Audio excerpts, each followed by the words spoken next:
Hey there everyone, Film Dude here, and I got a special package in the mail right before Halloween with one of my favorite movies, In the Mouth of Madness by John Carpenter. And yeah, I was super excited about this edition that Arrow was just releasing, and just looking at it and remembering the movie and thinking about just all the special features that are on this, I can't wait to unwrap this. So, as they would say, do you read Sutter Kane? And if you do, like and subscribe and leave a comment, and then meet me at the unwrapping table. Let's dive right into it. Thanks, everyone. All right, everyone. Got to the table. Let's just look at this gorgeous art.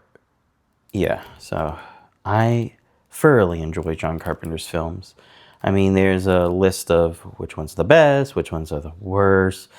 But yeah, I think this one is really up there for my favorites because I love H.P. Lovecraft stories and Cthulhu and all those like outer entities type thing. And this is like one of the closest you'll ever see a movie dealing with those types of subject matters. And just looking at the art, I love the tentacles. It's just very gorgeous box.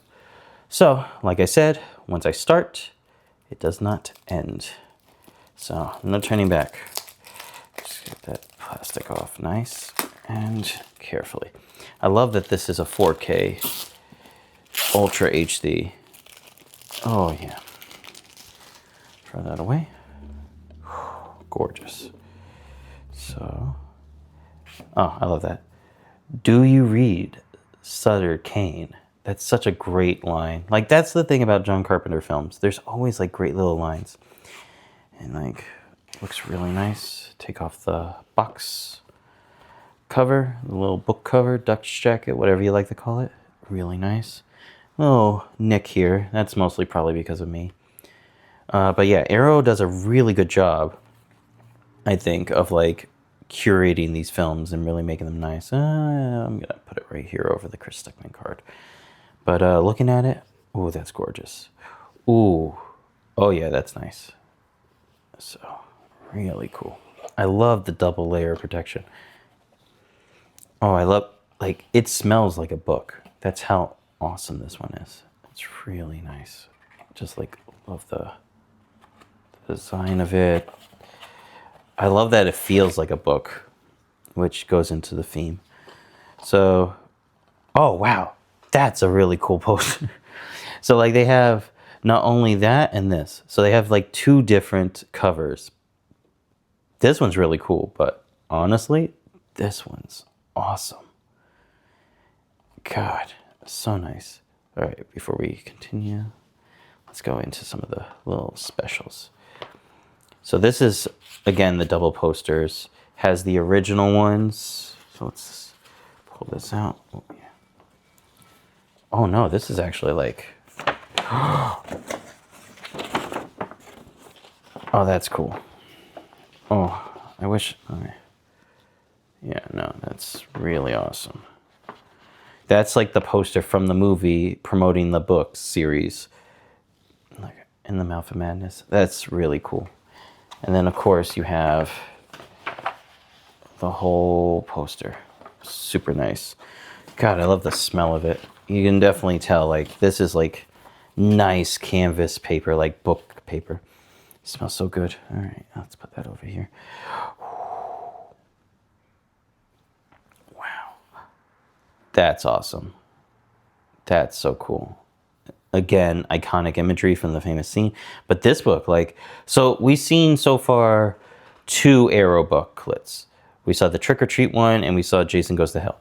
This one is phenomenal. It's like very solid. And like, I love that it's like, it feels like a little paperback you would get from from a store. That's how good it is. But see, like, I'm always trying to be careful with these because I don't like to bend them, but like, oh, that's really nice. I like seeing all these photos, poetics of the Oblivion. That's really cool. Like, look at that. Look at John Carpenter working on his little film. It's so nice. And that's one of my favorite scenes in the movie right here. Did you know my favorite color was blue? Like, it's so good, that scene. This one's really nice. Wow, this is a huge book. Like, how many pages is this? Almost like 60 pages. That's pretty good.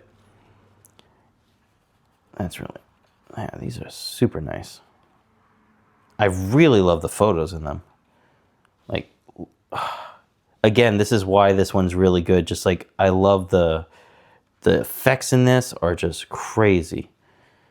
So if you've never seen this movie, go check it out. It's great. It's one of those good films that, like, not a lot of people talk about because they're just like, oh, I haven't really seen it. Oh, what's that?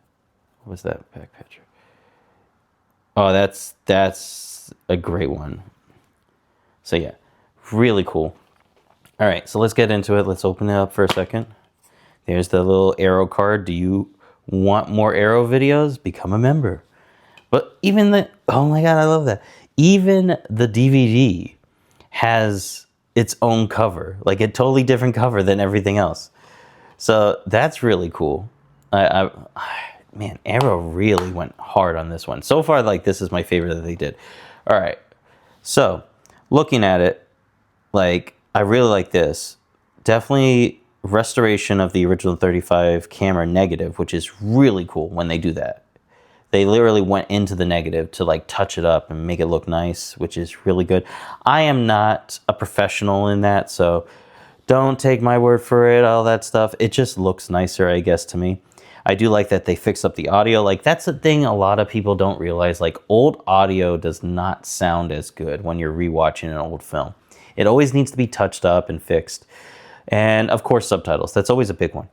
But let's get into the meat of it. This is the really cool stuff. The archival audio commentaries, anything when you listen to John Carpenter talk is great. I literally just saw a Q&A with him about The Fog, and he's so fun to listen to because he's just like, yeah, I've been around, I've done films for a while, and he's just so point blank about things. Like, I think some person asked, like, what do you think the state of the film world is? And he's just like, yeah, it's shit. Like, there's some good things, but a lot of things that are released are crap. And I'm like, yeah, that seems like something you would say. But yeah, so you have commentary with John Carpenter and the producer, his wife, I believe, Sandy King Carpenter, which is kind of funny. And then, of course, you have with his director of photography, which is a really cool one to listen to because, honestly, this film looks gorgeous. Like, the color grading, the, like, camera work, the positioning of the camera angles, like, the decisions they went with are really smart. I really like the lighting of this too, which, you know, the director of photography helps out a lot with the gaffers and the lighting to set that all up. The commentary by Rebecca McKendry and Ehrlich Kane. Oh, so, like, that's also another thing that I really like about the Arrow videos, because I saw that on the Trick or Treat. They bring on a lot of podcast people to do another, like, a sort of a new commentary, which is always fun because those are, like, huge fans. So, like, to listen to them talk about the film and everything is really nice. But here's a good one. So, a new filmed interview with the producer, Sandy King Carpenter. Okay, that's kind of cool. Oh, and then actor Jorgen Prochnow. Oh, man, I'm mispronouncing their name, but that one's really cool. Do you read Sutter Kane? Like, that's honestly the best line you could, like, there's so many great lines in it. But this is the really interesting one. Greg Nicotero's Things in the Basement. So this is like an interview about the special effects, which were incredible at the time. And yeah, there's some really nice ones. I like Reality Is Not What They Used to Be, A New Appreciation. That's always good, like having appreciation interviews and stuff like that. Horror's Hollow Ground, an archived featurette looking at the location used for the film. See, that's really cool because the location of this movie it's so well picked. It literally feels like you're walking into a Stephen King movie. You're walking into, like, a town in New England, which is what they were going for. Like, this is, like, I don't want to say a knock toward Stephen King, but it feels very, like, directed at Stephen King. I mean, the fact that the character's name is Sutter Kane, which seems very similar to Stephen King, that he writes horror books that are specific about a town that takes place in New England. So, like, to find the right location, I think they did a really good job. And then, yeah, this has, like, really cool behind the scenes. Like, this one's home movies from Hobbs End, behind the scenes footage. Like, that's always really cool to see. But honestly, the big draw for me, Sam Neill's in this. Sam Neill is such an underrated actor. I really enjoy him in a lot of the movies he does. Like this one, Jurassic Park, which was such a formative movie that affected me when I was a kid, to go into movies, to work on film, to talk about movies. Even now, like Hunt for the Wilderby People, that's a great movie too that he's in. He was also in the TV series Evasion for one episode, and he was wonderful in it. So like, he just adds so much to it. There's a really strong cast in here. I mean, Charlton Heston's in it. John Glover, like, I love John Glover, man. Just Julie Cameron from Fright Night series. Jürgen Prochnow, that one's really good. I mean, he plays Sutter Kane in such a really interesting way. If I remember it correctly, I believe so. I mean, like, I need to rewatch this again. But yeah, thanks everyone for listening. It's a very gorgeous book and movie, everything about it. So time to put it back. And yeah, thanks everyone.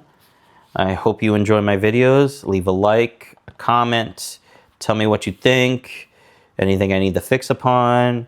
And yeah, would I buy this? Of course. I would definitely get In the Mouth of Madness. Would I buy this edition? Oh, totally. This one's gorgeous and incredible. So like, put it back in. Like, nice. Oh, yeah. So, looks really good. Love it. And yeah. Thanks, everyone. And see you for the next video. Hopefully I did good. Thanks for checking out. Bye.